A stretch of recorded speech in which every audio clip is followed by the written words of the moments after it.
My name is Donna Kay, and I will be presenting a visualization of data using Tableau. The topic that I have chosen is behavioral risk factors which affect obesity and overweight. The data file was extracted from the CDC.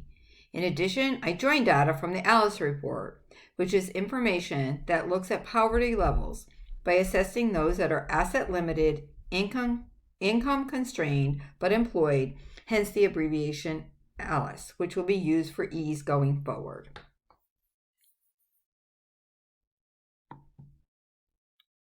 This slide indicates the data source origination. You can see the CDC site as well as the ALICE site, and those links are available in this slide. The first dashboard shows the top states where there's the highest percentage of overweight and obesity categories reported, along with a correlation with those states that had the highest percentage of adults that also reported no physical activity. As you can see from the bar graphs, Puerto Rico, Louisiana, and Kentucky data indicated this direct correlation.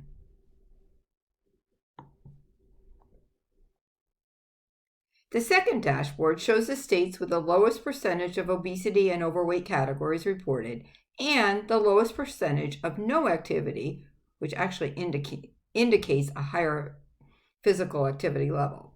As you can see, Colorado, DC, and California show this direct correlation.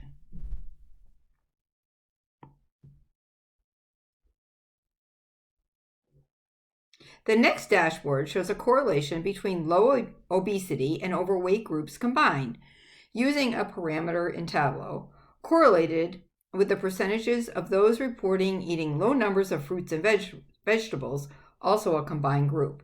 You can see the direct correlation between these categories as can be expected. Colorado, DC, and California fall into these groups as we have seen in the previous dashboards.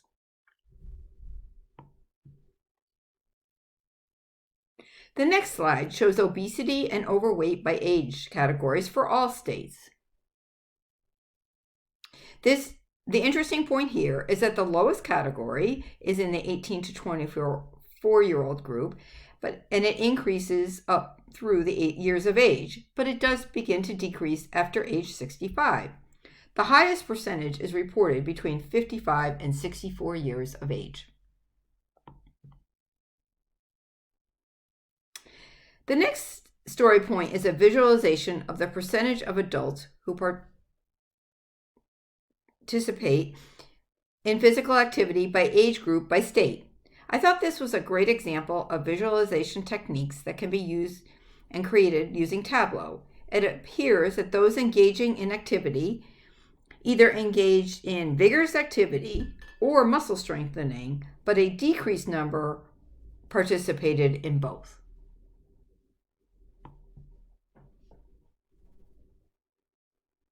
The next point is the same visualization technique as the previous, is the percentage of adults who eat low fruits and veggies by age by state. It appears from this data that adults consume more veggies than fruits. The 65 and greater group are the group that scores the lowest in eating less than one fruit a day, which actually means that they're eating greater than that. And maybe perhaps they're more concerned about their health at that point in their life. The next slide indicates a visualization technique using the mapping function, which is used to categorize a combination of overweight, obesity, and those engaging in activity.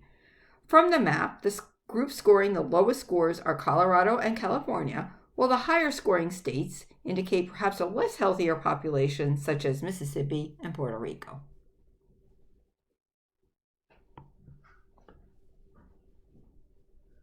The next slide groups the states together in the United States into Northeast, Southeast, Northwest, Southwest, and Central states, and compares the data scores for these states. I thought it would be interesting to categorize by the U.S. region, and although each region runs similar as a group, the Northeast states seem to average the lowest scores of behavior risk associated with being overweight and obese. For the next slide, We combined all of the line graphs together for all of the behaviors of all the states to identify outliers. It actually presents as a very interesting visualization. As noted previously, Puerto Rico is a significant outlier for non-healthy traits to include no leisurely activity and consuming low numbers of fruits and vegetables. Mapping was used again to visualize differences in the behavioral data based on income for each state, and the differences can be noted by the map coloring. That's the map on the left. When mapped by race and ethnicity, the differences are less significant, perhaps indicating that this is not as much of a factor in this study.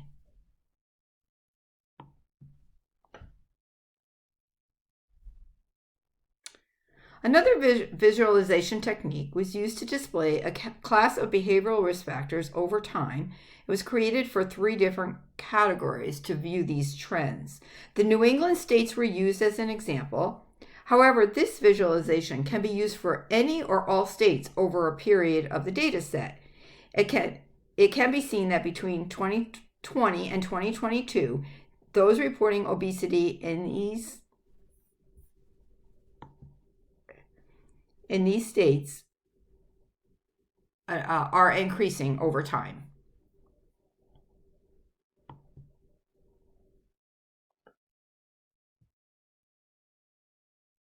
A visualization was created for the state of Connecticut, since that is our home state. It was created for all categories. The overweight classification is high. However, the exercise and activity are high as well, and healthy eating of veggies is also adequate. Lastly, it was interesting to combine data from the behavioral risk factors and the ALICE data. The highest bar graph notes that an average each year of 45,897 households in the ALICE category report a 35.43% of being in an unhealthy category. This concludes my visualization of behavioral factors which affect the overweight categories, as well as the correlation with the ALICE data in the state of Connecticut. These visualizations can be used to identify key federal and state programs that would impact the health of these states by trending over time. Tableau is a very powerful tool that enables us to do that. In addition, in our own state of Connecticut, we do not only have opportunities to target better health of our population, but target the ALICE population which would have such a great impact.